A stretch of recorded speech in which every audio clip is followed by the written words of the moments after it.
Good morning. My name is Carlos Guevara, and today we're going to be talking about the lesson plan for the EdTPA format for 3SB.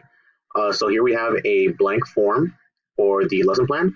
So on the top right here, obviously you're going to put in your name, the lesson, the title of the unit and lesson, and the duration of the lesson. So if you have a block schedule, you're going to obviously put in the 100 minutes or 120 minutes, whichever the case might be, for your assignment, and the grade level and the subject. So that's if you are obviously in the geography class, you're going to put geography, history. Moving on to the central focus of the unit, there are three parts to it. First part is the essential literacy strategy focus. It's going to focus primarily on what we want the students to be practicing in terms of their language skills, whether that's being writing an assignment down or reading and comprehending an assignment. The second skill is related skills that support the use of the strategy, so how they're going to use that in another area. And the content focus is going to be primarily on the area where they're going to use the lesson that was learned and how they're going to use what they're going to learn from it. The standards are going to be the Common Core standards for us here in social science. It's going to be the social science standards, but they also include the ELA standards that will focus on the literacy skills as well. And if you have any English language learners in your class, you're going to also include the English learning standards as well. Note though, if you do not have any EL students in your classroom, you do not have to put that in there. Next, we have the instructional learning objectives.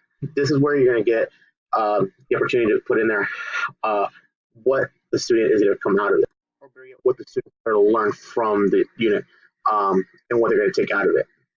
The assessments right here, you can go to put in how you're going to assess the students, whether that's formal or informal. You're going to make sure you put in those type of assignments in there first, whether that's formal or informal. Next, we're going to talk about the language function and demands. Language function, you're going to put in right here. You're going to put in at least one function that is essential for student development. So that's going to be either you want the students to be able to explain, analyze, sequencing, and if you have more than one, you can put more than one in there as well. Additional language demand, this can be added in for any vocabulary terms that the students might need or the students will learn throughout the lesson itself. Resources and materials, right here you're going to give us a brief explanation on what is required for the lesson, whether that's going to be a short video clip, PowerPoint slides, and any graphic organizers that you need to pass out to your students, or if you're doing a project, what type of other tools as well that will be needed. Student prior knowledge is going to be a quick little area on what the student may have learned on the previous unit or the previous day. So if you're continuing on a unit, you might include something that was learned that was part of the lesson yesterday.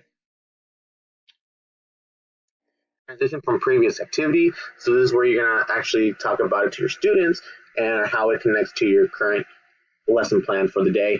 Hook and purpose for learning. So this is how you're going to get the students' attention, whether that's going to be asking them a question or getting them involved in some type of classroom-wide interaction. Or you can also, provide a quick little video to get them engaged right away. After the hook, we're going to focus on the focus instruction modeling. So this is where you're going to talk about how you're going to actually present your content to the students. So here you're going to put in there, you can talk about your PowerPoint slides, how long you're going to take on each slide. And then for the differentiation scaffolding that you might want to consider, if you have any EL students, making sure that they understand where they're at, or if you have any IEP students, just do a quick little check for knowledge with them to make sure that they are following along with the lesson plan itself. Next, we're going to do guided instructions as practice. So this is where the students will have the opportunity to work on either a graphic organizer or an assignment, and which it will most likely be your formal assessment. And the students can either be partnered up with somebody or they can do individual. And same thing goes with the differentiation and scaffolding. If it's a group project, making sure that if the EL student will be paired up with another student, or you're putting more focus and emphasis on the student who might have an IEP.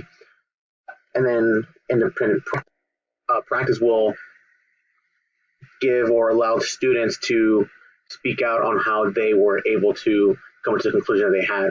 And for this one as well, differentiation scaffolding, you may want to do some type of cards. That way you're not singling out a specific student or allowing the students who don't have opportunity to speak out as much.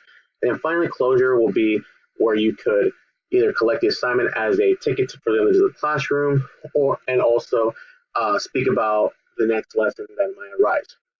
So next what we're going to do is we're going to go over a lesson plan that was done already by a previous 3S year.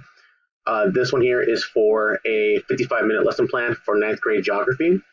Here we have in the essential literacy strategies, you're going to talk about how using vocabulary terms to answer specific questions, and the related skills will be developed, will relate to the development of different parts of the world to their own lines of circumstances.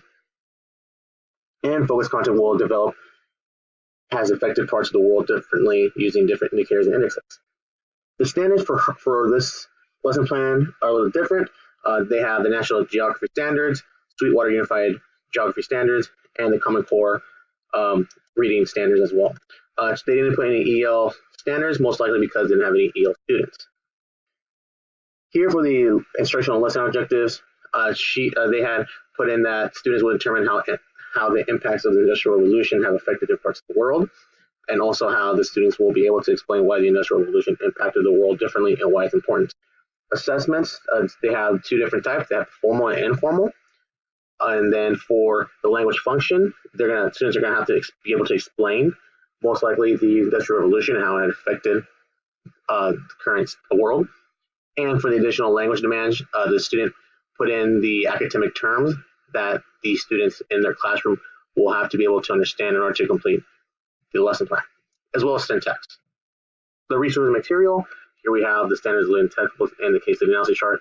And then for prior student knowledge, the lesson plan emphasizes that the lesson was focused on the Industrial Revolution and the previous lesson.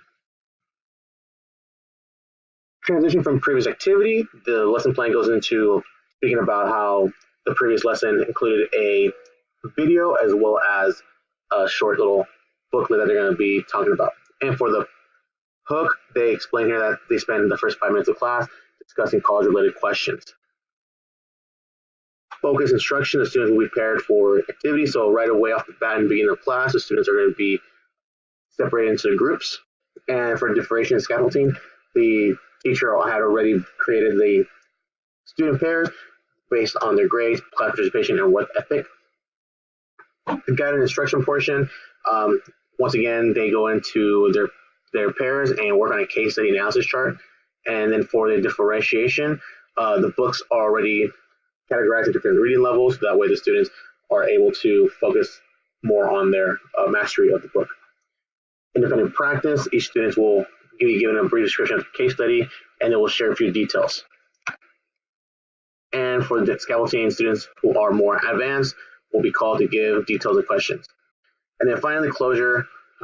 For this lesson plan, they close with a question, and we'll call on students about their thoughts.